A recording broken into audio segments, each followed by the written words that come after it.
Hi hello welcome back to Sharavya YouTube channel. ಇವತ್ತಿನ topic ಏನು ಅಂದರೆ, ನೀವು ಆಲ್ರೆಡಿ ತಮ್ಮನೆಲ್ಲ ನೋಡಿರ್ತೀರ. ಸಿಮ್ಟಮ್ಸ್, ಪ್ರೆಗ್ನೆನ್ಸಿಯಲ್ಲಿರೋ ಸಿಮ್ಟಮ್ಸ್ ಎಷ್ಟು ನಿಜ ಎಷ್ಟು ಸುಳ್ಳು. ಇವಾಗ ಬೇಬಿ ಜೆಂಡರ್ನ, ಪ್ರೆಗ್ನೆನ್ಸಿಲಿರೋ ಸಿಮ್ಟಮ್ಸಿಂದ ಬೇಬಿ ಜೆಂಡರ್ನ ಡಿಟರ್ಮೈನ್ ಮಾಡ್ಬೋದಾ ಅನ್ನೋದು ಎಷ್ಟು ಸುಳ್ಳು ಎಷ್ಟು ನಿಜ ಅನ್ನೋದೇ ನಾನು ಇವಾಗ ಮಾಡ್ತಾಯಿದ್ದು. ಬಿಕಾಸ್ ನನಗೂ ರೀಸೆಂಟಾಗಿ ನಾನು ಫಸ್ಟ್ ಬೇಬಿನಲ್ಲಿ ನನಗಿದ್ದ ಸಿಮ್ಟಮ್ಸು ಯಾವ್ದು ನಿಜ ಯಾವ್ದು ಸುಳ್ಳು, ಮತ್ತು ನನಗೆ ಎಲ್ಲರೂ ಹೇಳ್ತಿದ್ದೇನು ಎಲ್ಲನೂ ಕೂಡ ನಾನು ನೋಟ್ ಮಾಡ್ಕೊಂಡಿದ್ದೀನಿ. ಅಂದರೆ ಎಲ್ಲರೂ ಹೇಳ್ತಿದ್ರು, ನಾನು ಪ್ರೆಗ್ನೆನ್ಸಿಲಿದ್ದಾಗ ಈ ಸಿಮ್ಟಮ್ಸ್ ಇದ್ದರೆ ಗಂಡೆ ಆಗೋದು, ಈ ಸಿಮ್ಟಮ್ಸ್ ಇದ್ದರೆ ಹೆಣ್ಣೆ ಆಗೋದು, ಈ ಥರ ತುಂಬ ಜನ ಹೇಳ್ತಿದ್ರು. ಸೊ ಅದರಲ್ಲಿ ಯಾವ್ದು ನಿಜ ಯಾವ್ದು ಸುಳ್ಳು ನನಗನ್ಸಿದ್ದು ಅಂತ ಹೇಳೋಣ ಅಂತ ಈ ವಿಡಿಯೋ ಮಾಡ್ತಾಯಿದ್ದೀನಿ. ಬಿಕಾಸ್ ಎಷ್ಟೋ ಜನ ಹಾಗೆ ಅಂದ್ಕೊಂಡಿರ್ತಾರೆ, ಎಸ್ ನನಗೆ ಸಿಮ್ಟಮ್ಸ್ ಇದೆ ಹಂಗೆ ನನಗೆ 100% ಗಂಡೆ ಆಗೋದು, ಎಸ್ ನನಗೆ ಸಿಮ್ಟಮ್ಸ್ ಇದೆ 100% ಹೆಣ್ಣೆ ಆಗೋದು ಅಂತ ತುಂಬ ಜನ ಅಂದ್ಕೊಂಡಿರ್ತೀರ. ಅದರಿಂದ ಈ ವಿಡಿಯೋ ಮಾಡ್ತಾಯಿದ್ದೀನಿ. ಏನಂದರೆ, first of all baby gender ಯಾವುದೇ ಇರಲಿ, ಐದರ್ ಬಾಯ್ ಆರ್ ಗರ್ಲ್, ನಾವೆರಡೂ ಅಷ್ಟೇ ಪ್ರೀತಿಯಿಂದ ನೋಡ್ಕೋಬೇಕು. ಬಿಕಾಸ್ ಅದು ನಮ್ಮ ಮಗು. ಯಾರೋ ಸೊಸೈಟಿಗೋಸ್ಕರ ಆಗಲಿ ಬೇರೆಯವ್ರಿಗೋಸ್ಕರ ಆಗಲಿ ನಾವು ಇದೇ ಬೇಕು ಅದೇ ಬೇಕು ಅಂತ ಬೇರೆಯವ್ರಿಗೋಸ್ಕರ ಇದು ಮಾಡೋಕ್ಕಾಗಲ್ಲ.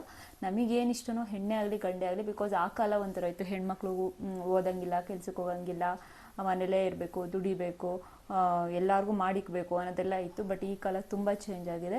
ಹೆಣ್ಮಕ್ಳು ಕೂಡ ಹೊರಗಡೆ ಹೋಗ್ತಾರೆ, ಹೆಣ್ಮಕ್ಳಿಗೂ ರಿಸರ್ವೇಷನ್ ಇದೆ, ಹೆಣ್ಮಕ್ಳಿಗೆ ಇನ್ನೂ ಇನ್ಫ್ಯಾಕ್ಟ್ ಜಾಸ್ತಿನೇ ಫೆಸಿಲಿಟೀಸ್ ಕೊಡ್ತಿದ್ದಾರೆ ಎಲ್ಲ ಕಂಪ್ನೀಸಲ್ಲಾಗಿರ್ಬೋದು, ಎಲ್ಲ ಕಡೆನೂ.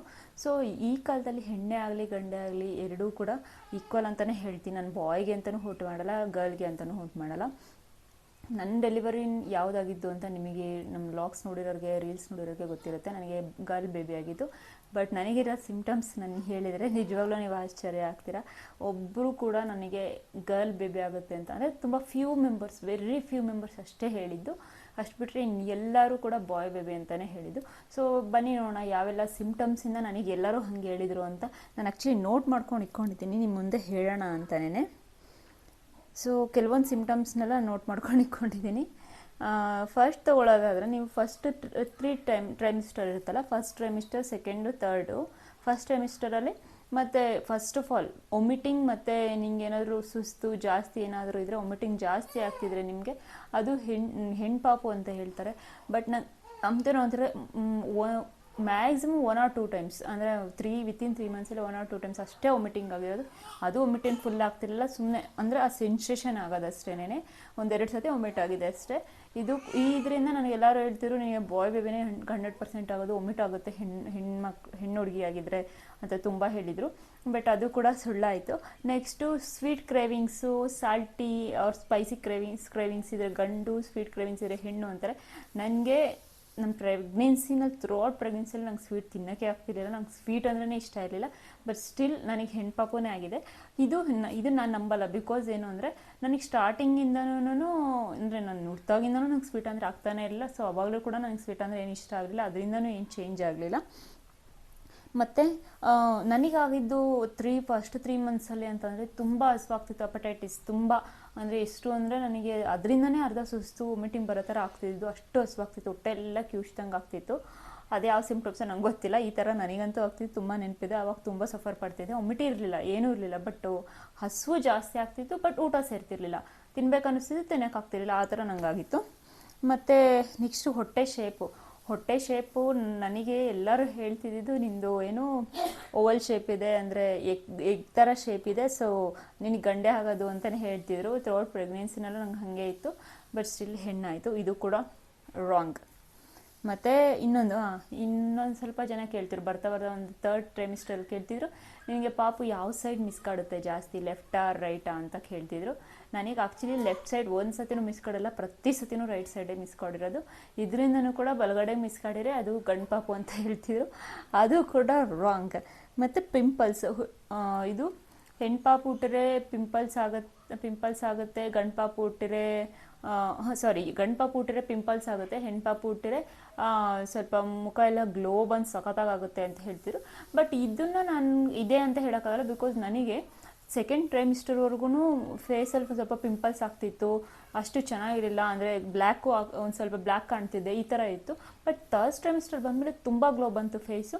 ನೀನು ನನ್ನ ಸೀಮಂತದ ವಿಡಿಯೋ ಯಾವ್ದಾದ್ರು ರೀಸೆಂಟಾಗಿ ಯಾರಾದ್ರು ನೋಡಿರ್ಬೋದು, ನನ್ನ ಫೇಸ್ ತುಂಬ ಗ್ಲೋ ಇತ್ತು. ಆದರೆ ಅಷ್ಟು ಮೇಕಪ್ ಏನೂ ಇಲ್ಲ ಅಂತಂದು ಚೆನ್ನಾಗಿತ್ತು. ನಾರ್ಮಲ್ ಡೇಸಲ್ಲೇ ನಾನು ಮುಂಚೆ ಇದಕ್ಕಿಂತ ಫೇಸ್ ಚೆನ್ನಾಗಾಗಿತ್ತು, ಕ್ಲಿಯರ್ ಆಗಿತ್ತು ಫೇಸ್ ಫುಲ್ಲು. ಅದು ಕ್ಲಿಯರ್ ಇದ್ರು ಕೂಡ ಬಾಯ್ ಬೇಬಿ ಅಂತಾರೆ, ಒಂದು ಲಕ್ಷಣ ಅನ್ನೋದು ಬಿಟ್ಟು ಕ್ಲಿಯರ್ ಇದ್ರು ಬಾಯ್ ಬೇಬಿ ಅಂತಾರೆ, ಅದು ಕೂಡ ರಾಂಗ್ ಆಯಿತು ನನ್ನ ವಿಷಯದಲ್ಲಿ. ಬಟ್ ಲಕ್ಷಣ ಬಂದಿತ್ತು, ಅದು ಮಾತ್ರ ನಿಜ. ಮತ್ತು ನೀನು ತುಂಬ ಸಣ್ಣ ಹುಡುಗಿ ಆಗಿದ್ರೆ, ಪಾಪು ಹುಡುಗಿ ಹೊಟ್ಟೆ ಒಳಗಡೆ ಇದ್ದರೆ ನೀನು ದಪ್ಪ ಆಗಿ ಊದ್ಕೊಂತೀಯ, ಕಾಲೆಲ್ಲ ಊದ್ಕೊಂಡಿರ್ತವೆ ಆ ಥರ ಹೇಳ್ತಿದ್ರು. ಬಟ್ ನಾನು ಇದ್ದಿದ್ದು ನನಗೆ KG ಎಷ್ಟಿದೆ ಎಷ್ಟಾದೆ ಅಂದರೆ ಯಾರೂ ನಂಬಲ್ಲ. ನಾನು ಜಸ್ಟ್ 7-8 kg ಇನ್ಕ್ರೀಸ್ ಆಗಿದ್ದೆ ಅಷ್ಟೇ. ಬಟ್ ಡೆಲಿವರಿ ಆದಮೇಲೆ ಇನ್ನೂ ತೀರಾ ಇಳಿದ್ಬಿಟ್ಟೆ, ಅಷ್ಟು ಸಣ್ಣ ಇದ್ದೆ ನಾನು. ಸ್ವಲ್ಪನೂ ದಪ್ಪ ಆಗೇ ಇಲ್ಲ ನನ್ನ ಥರ್ಡ್ ಪ್ರೆಗ್ನೆನ್ಸಿನಲ್ಲಿ. ಸೊ ಅದು ಕೂಡ ಅದಕ್ಕೂ ಬಾಯ್ ಬೇಬಿ ಆಗುತ್ತೆ ಅಂತ ಹೇಳಿದ್ರು, ಯಾಕಂದರೆ ಹೊಟ್ಟೆ ತುಂಬ ಸಣ್ಣ ಇದೆ, ನಿನಗೆ ಹೊಟ್ಟೆ ಸಣ್ಣ ಇದ್ದರೆ ಬಾಯ್ ಆಗೋದು ಅಂತ ಹೇಳ್ತಿದ್ರು. ಅದು ಕೂಡ ಅವ್ರು ಹಂಗಾಯಿತು. ಮತ್ತು ಆ್ಯಕ್ಟಿವ್ ಆಗಿದ್ದರೆ, ತುಂಬ ಆ್ಯಕ್ಟಿವ್ ಆಗಿ ಯಾವಾಗಲೂ ಓಡಾಡಿಕೊಂಡು ಎಲ್ಲ ಮಾಡಿಕೊಂಡು ಎಲ್ಲ ಕಡೆ ಇದ್ದರೆ ಕೆಲಸ ಮಾಡಿಕೊಂಡು ಅದು ಕೂಡ ಗಂಡು ಪಾಪ ಆಗುತ್ತೆ ಅನ್ನೋದು. ನಾನು ತುಂಬ ಆ್ಯಕ್ಟಿವ್ ಆಗೇ ಇದ್ದೆ, ಸೋಂಬೇರಿತನ ಇತ್ತು ಅಷ್ಟೇ, ಆರಾಮಾಗಿ ಮಲ್ಕೊತಿದ್ದೆ ಮಾಡ್ತಿದ್ದೆ, ಬಟ್ ಆ್ಯಕ್ಟಿವ್ ಆಗೇ ಇದ್ದೆ ನಾನು. ಅದು ಕೂಡ ರಾಂಗ್ ಆಯಿತು. ಮತ್ತು ಯಾವ ಕಡೆ ನಿಂಗೆ ಮಲಗಬೇಕು ಅನಿಸುತ್ತೆ ಜಾಸ್ತಿ ಅಂತ ಕೇಳ್ತಿದ್ರು. ನನಗೆ ಯಾವಾಗಲೂ ಅನ್ನಿಸ್ತಿದ್ದು ಬಲಗಡೆಗೆ ಮಲಗಬೇಕು ಅನ್ನಿಸ್ತಿದ್ದು. ಅದು ಏನಂತಾರೆ ಅಂತ ಗೊತ್ತಿಲ್ಲ, ಅದಕ್ಕೂ ಒಬ್ಬೊಬ್ರು ಗಂಡು ಅನ್ನೋರು ಒಬ್ಬೊಬ್ರು ಹೆಣ್ಣು ಅನ್ನೋರು, ಅದು ಕೂಡ ಎರಡು ಕನ್ಫ್ಯೂಷನ್. ಮತ್ತು ಇನ್ನೊಂದೇನು NT ಸ್ಕ್ಯಾನಲ್ಲಿ ನಾನು ಯಾವುದೋ ವಿಡಿಯೋಸ್ ನೋಡಿದ್ದೆ ಯೂಟ್ಯೂಬಲ್ಲಿ. ಅಫ್ಕೋರ್ಸ್ ಕ್ಯೂರಿಯಾಸಿಟಿ ಇರುತ್ತಲ್ಲ, ಬಾಯ್ ಗರ್ಲ್ ಸಿಮ್ಟಮ್ಸ್ ಏನು ಅಂತ, ಅವಾಗ ಕ್ಯೂರಿಯಾಸಿಟಿಗೋಸ್ಕರ ನಾನು ಯೂಟ್ಯೂಬಲ್ಲಿ ಸ್ವಲ್ಪ ವಿಡಿಯೋಸ್ ನೋಡಿದ್ದೆ. NT ಸ್ಕ್ಯಾನಲ್ಲಿ ಏನೋ CLR ಅಂತ ಇರುತ್ತೆ, ಅದು 5.56 ಮೇಲೆ ಏನಾದರೂ ಜಾಸ್ತಿ ಇದೆ, ಅದು ಗಂಡು ಪಾಪು ಆಗಿರುತ್ತೆ. ನನ್ನ ಹೆಣ್ಣು ಪಾಪು 100% ಕರೆಕ್ಟ್ ನನಗೆ ಯಾರೋ ವಿಡಿಯೋ ಮಾಡಿದರು. ಸೊ ನನಗೂ ಕೂಡ 6.2 ಸಮಥಿಂಗ್ ಇತ್ತು. ನಾನು ನಿಜ ಅಂದ್ಕೊಂಡಿದ್ದೆ, ಇದು 100% ನಿಜನೇನೋ, ಗಂಡೆ ಆಗುತ್ತೇನೋ ಅಂತ ಅಂದ್ಕೊಂಡಿದ್ದೆ. ಬಟ್ ಟು ಬಿ ಫ್ರ್ಯಾಂಕ್, ನನಗೆ ಗಂಡೆ ಆಗಲಿ ಹೆಣ್ಣೆ ಆಗಲಿ ಅಂತ ಏನೂ ಇರಲಿಲ್ಲ. ಬಿಕಾಸ್ ನನ್ನ ಹಸ್ಬೆಂಡ್ಗೆ ತುಂಬ ಹೆಣ್ಪಾಪು ಅಂದರೆ ತುಂಬ ಇಷ್ಟ ಆಯಿತು. ನನಗೆ ಸೊಸೈಟಿನ ಸ್ಯಾಟಿಸ್ಫ್ಯಾಕ್ಷನ್ ಪಡಿಸೋದಕ್ಕಿಂತ ನನ್ನ ಗಂಡನ ಸ್ಯಾಟಿಸ್ಫ್ಯಾಕ್ಷನ್ ಆಗಬೇಕು, ಯಾಕಂದರೆ ಅವ್ನು ನೋಡ್ಕೊಳ್ಳೋದು, ಅವ್ನು ನಮ್ಮಿಬ್ರೂ ಸಾಕೋದು, ನಾನು ನೋಡ್ಕೊಳ್ಳೋದು ಅಂತಂದರೆ ನನಗೆ ತುಂಬ ಆಸೆ ಇತ್ತು. ಮತ್ತು ಗಂಡು ಮಕ್ಳಿಗೆ ಕಂಪೇರ್ ಮಾಡಿದರೆ ಹೆಣ್ಮಕ್ಳು ಅಪ್ಪ ಅಮ್ಮನ ತುಂಬ ಚೆನ್ನಾಗಿ ನೋಡ್ಕೊಳ್ಳೋದು. ಅದು ನನ್ನ ಗಂಡು ಮಕ್ಳನ್ನ ಇದು ಮಾಡ್ತಿಲ್ಲ, ಬಟ್ ಅಟ್ಲೀಸ್ಟ್ ಒಂದು ಸ್ವಲ್ಪ ಪಾಪ ಅಯ್ಯೋ ಅನ್ನೋದು ಅವರೇ ಅಂತ ನನಗೆ ಪರ್ಸ್ನಲಾಗಿ ಫೀಲ್ ಆಗಿದ್ದು. ಯಾಕಂದರೆ ತುಂಬ ಜನ ನೋಡ್ತೀನಲ್ಲ, ಎಲ್ಲರೂ ನೋಡೋ ನನಗೆ ಆ ಫೀಲ್ ಆಗಿದ್ದು. ಸೊ ಹೆಣ್ಮಗು ಕೂಡ ನನಗೂ ಬೇಕು ಅಂತಲೇ ಇತ್ತು. ಇನ್ ಕೇಸ್ ನಮಗೆ ಗಂಡಾಗಿರೋ ಹೆಣ್ಣು ಬೇಕು ಅಂತ ನಮ್ಗೆ ಬೇಕೇ ಬೇಕು ಅಂದ್ಕೊತಿದ್ವಿ. ಸೊ ಹೆಣ್ಣಾಗಿರೋದ್ರಿಂದ ಆರಾಮಾಗಿದ್ವಿ, ನಮ್ಗೆ ಬೇಕಿದ್ದೇ ಆಯಿತು, ತುಂಬ ಚೆನ್ನಾಗಿದ್ದಾಳೆ, ಆರೋಗ್ಯವಾಗಿದ್ದಾಳೆ, ಅಷ್ಟೇ ಸಾಕು. ಸೊ ನಾನು ಫೈನಲಿ ಹೇಳೋದೇನು ಅಂದರೆ, ಅವ್ರ ಮಾತು ಕೇಳಿಕೊಂಡು ಅಯ್ಯೋ ಈ ಸಿಮ್ಟಮ್ಸಿಂದ ನಂಗೆ ಇದೇ ಆಗುತ್ತೆ ಅಂತ ಯಾರೂ ಕೂಡ ಅದನ್ನು ಕೇಳಿ ಬಿಟ್ಟಕ್ಕೆ ಯಾವುದಾದ್ರೂ ಆಗಲಿ ಅಂತ ಸುಮ್ಮನಾಗಿ ಅದನ್ನೇ ಇಟ್ಕೊಂಡು ಇದೇ ಆಗೋದು, ಇದೇ ಆಗಬೇಕು ಅಂತ ಯಾವತ್ತೂ ದೇವ್ರನ್ನೇ ಆಗಲಿ ಅವ್ರನ್ನೇ ಏನು ಕೇಳ್ಕೊಳಕ್ಕೆ ಹೋಗ್ಬೇಡಿ. ಯಾವುದಾದ್ರೂ ಆಗಿರಲಿ, ಎರಡೂ ನಮ್ಮ ಮಕ್ಕಳೇ ಆರಾಮಾಗಿ ಖುಷಿಯಾಗಿ ನೋಡ್ಕೊಳ್ಳಿ, ಖುಷಿಯಾಗಿ ಸಂಸಾರ ಮಾಡಿ, ಅಷ್ಟೇ ನಾನು ಹೇಳೋದು. ನೋಡಿದ್ರಲ್ಲ, ಯಾರೆಲ್ಲ ಈ ವಿಡಿಯೋ ನೋಡಿದರೆ ಯಾರಿಗಾದ್ರೂ ಡೌಟ್ ಇದ್ದರೆ ಪ್ಲೀಸ್ ಕಮೆಂಟ್ ಮಾಡಿ, ಸೊ ದಟ್ ನಾನು ರಿಪ್ಲೈ ಕೊಡ್ತೀನಿ. ಮತ್ತು thanks for watching our video. ಯಾರಿಗೆಲ್ಲ ಈ ವಿಡಿಯೋ ಇಷ್ಟ ಆಯಿತು ಲೈಕ್ ಮಾಡಿ, ಕಮೆಂಟ್ ಮಾಡಿ.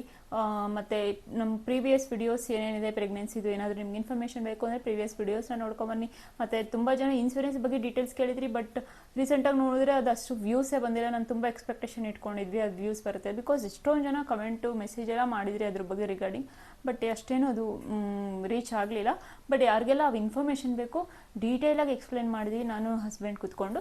ಸೊ ಅದನ್ನು ಕೂಡ ನೋಡ್ಕೊಬನ್ನಿ.